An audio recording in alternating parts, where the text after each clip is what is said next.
Hello मित्रों नमस्कार। हूँ छू भगतसिंह झणकाट माँ गीर गौशाला में आप सबनु स्वागत है। आज आप पहुँची गया आज अपनी वाड़ीए। आ आपणो नारेलीनो बगीचो है जेमा गायों माटेनु आ बुलेट घास जेने कहेवामां आवे ते छे। आ सादू बुलेट है, सादू नेपियर। अने आ जे रेड नेपियर कहेवामां आवे छे आ रेड नेपियर है। आ नारेलीनो बगीचो है। आज आपणे जे टॉपिकनी चर्चा करवानी है एटला माटे अहींया आव्या छे आपणा बगीचामां के जे आ ચોમાસાનું वातावरण है तो अत्यारे जे ताव अने झाड़ा उल्टी जेने डायरिया के एवा केसो होय छे तो आपणे एमां अक्षीर जे कहेवाय अक्षीर इलाज ते जे मामेजो एना माटे आव्या छे। तो अहींया आपणी वाड़ी में आ बगीचा में पुष्कळ प्रमाण में मामेजो है। अने आ जो अनेक प्रकारना अहींया घास जोवा तमने मळे छे, खोर जेने कहेवामां आवे छे ते। आ शा माटे छे? कारण के आपणे आमां निंदामण नाशक कोईपण प्रकारनी दवानो उपयोग करता नथी। એટલા માટે આમાં જુદા જુદા પ્રકારની વનસ્પતિઓ ને એ જોવા મળે છે। જો આ મામેજો છે અને મામેજો કહેવામાં આવે છે, આપણે લઈ જવાનો છે। અને મિત્રો ચોમાસા દરમિયાન જે મચ્છરજન્ય રોગો છે જેમ કે ખાસ કરીને મેલેરિયા જે એનોફિલિસ મચ્છરથી ફેલાય છે તો આને વાટી એટલે કે કચરી અને આનો રસ પીવાથી લગભગ એકાત્રા એટલે કે એક નહીં એક દિવસે અડધો અડધો પ્યાલો અથવા તો બે બે ચમચી પીવાથી મચ્છરજન્ય રોગો ક્યારેય થતા નથી।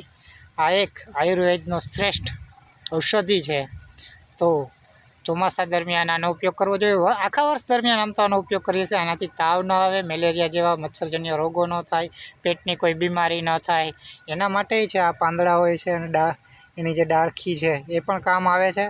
આને સૂકવી અને તમે आने પાંદડાની एकदम नॉर्मल फाकी जेवुं बनावी अने आनो संग्रह करो तो वर्ष दरमियान आनो आखो उपयोग करी शकाय छे। जेने कारणे जे पेटना रोगो छे ते पण न थाय, बाळकोने कृमि न थाय, ताव न आवे, पाचन शक्तिमां वधारो थाय, अनेक रीते आ काम आवे छे। तो मित्रों जो आपणी वाडीमां आ पुष्कळ प्रमाणमां जे आ मामेजो छे ते थयो छे आ बगीचामां। आमां आ गायोनुं घास छे, आ बुलेट घास जेनो आपणे चारा तरीके उपयोग करीए छे। जो ते पेलुं मोटुं बुलेट छे त्यां जोवा मळे छे ते आ कपाई गयुं छे एटले नानुं छे। आ नानुं बुलेट छे। आमां आपणे क्यारेय कोई प्रकारनी जंतुनाशक दवा के रासायणिक खातरनो उपयोग करता नथी के आ जे निंदामण नाशक होय छे तेनो उपयोग नथी करता। એટલા માટે આમાં અનેક પ્રકારની વનસ્પતિ થાય। બાકી અત્યારે આ નાશપ્રાય થયું છે। આપણા વડવાઓ હતા તે પહેલાં ચોમાસા દરમિયાન તાવ કે આવે તો આનો જ ઉપયોગ કરતા। મામેજા જેવી ઔષધિનો જ આપણે આજે આને લેતી જવાની છે અને આનો ચોમાસા દરમિયાન ઘરમાં પ્રયોગ કરવાનો છે તો બાળકોને પણ આ પીવડાવી શકાય છે। આ પુષ્કળ પ્રમાણમાં આપણી વાડીમાં આ બીજું ઝાડ જો આ મામેજાની બાજુમાં आज आ मने थोड़ुंक लागी गयुं छे पग में तो आना विषे हूँ तमने जणावुं। आ छे घा झाड़वुं। आ जो मित्रों आवा प्रकारनुं होय आ घा झाड़वुं छे ने ते आने बीजुं पाणा फाड़े कहेवामां आवे सौराष्ट्र में। आने ज्यां लाग्युं होय ने घा त्यां आने वाटीने आनो रस नाखी दो अने आ मूकी वाटीने तमे पाटो वाળી दो तो